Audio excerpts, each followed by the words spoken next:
Kembali lagi bersama saya Kiris TV. Berita hari ini, mantan PM Samoa dituntut perkara penghinaan pengadilan. Sumber berita, Apia, Jubi. Satu lagi pekan penting lain dalam politik Samoa berlalu dengan mantan Perdana Menteri Tuilaipa Sailele Malielegaoi menghadapi lebih banyak gugatan penghinaan terhadap pengadilan, sementara hasil petisi sengketa hasil pemilu terakhir telah dirampungkan. Proses petisi sengketa hasil pemilu ini tidak membawa keberuntungan bagi pihak HRPP, di mana partai yang dulunya berkuasa itu sudah digulingkan setelah kehilangan hampir sepertiga kursi yang dimenangkannya pada hari pemungutan suara akibat rangkaian gugatan pengadilan ini.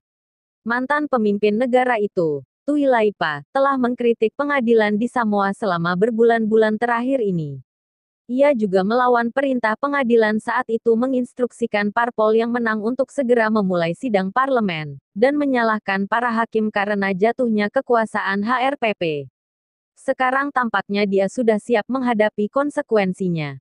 Mantan Jaksa Agung Samoa, Taulapapa Brenda Heterlatu, yang merupakan anggota tim pendamping hukum Partai FES, mengatakan partai itu telah mengajukan 4 gugatan untuk oknum-oknum yang akan dituntut karena dianggap telah melakukan penghinaan terhadap pengadilan.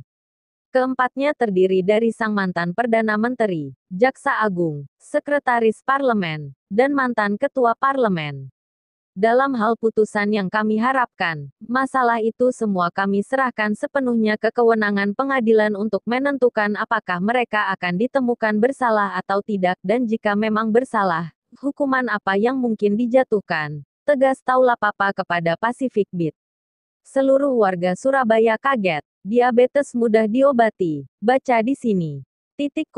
Ketika perkara-perkara itu dibawa ke pengadilan, mereka akan dipertimbangkan oleh satu tim hakim dari Selandia Baru untuk menghindari konflik kepentingan bagi peradilan Samo.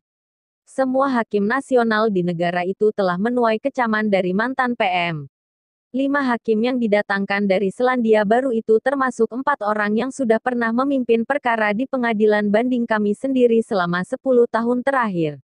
Mereka dilibatkan karena tuduhan-tuduhan yang diajukan terhadap peradilan, sehubungan dengan ke-6 hakim Mahkamah Agung Samoas, jelas Taulapapa. Taulapapa lalu menambahkan bahwa reaksi mantan PM Tuilaipa terhadap kebijakan yudisial itu sulit dipahami. Minggu ini ia mengatakan bahwa penunjukan hakim dari luar negeri itu penghinaan, dan baru-baru ini dia mengatakan itu adalah langkah yang baik. Jadi kami agak bingung apa yang sebenarnya dia pikirkan. Proses petisi sengketa pemilu juga telah merugikan sisi HRPP. Partai ini sudah kehilangan 7 kursi, dan sejumlah kandidat yang berhasil menang pada hari pemilu telah ditemukan bersalah karena menyogok. FES, di sisi lain, menurut pandangan Taulapapa, telah meningkatkan reputasi mereka. Saya sangat percaya akan FES. Itu telah memenangkan 25 kursi pada saat pemilu. Ada 12 petisi melawan anggota partai FES dan tidak ada satupun yang berhasil menang. Sementara itu, pemerintah Samoa yang baru sedang berusaha menyiapkan anggaran tahunan negara itu. Tetapi fakta bahwa anak dari Tuilaipa kini menjabat sebagai Menteri Keuangan mungkin tidak mempermudah proses ini. Pemerintahan baru ini datang dengan niat yang baik, untuk bekerja dengan semua pelayan masyarakat.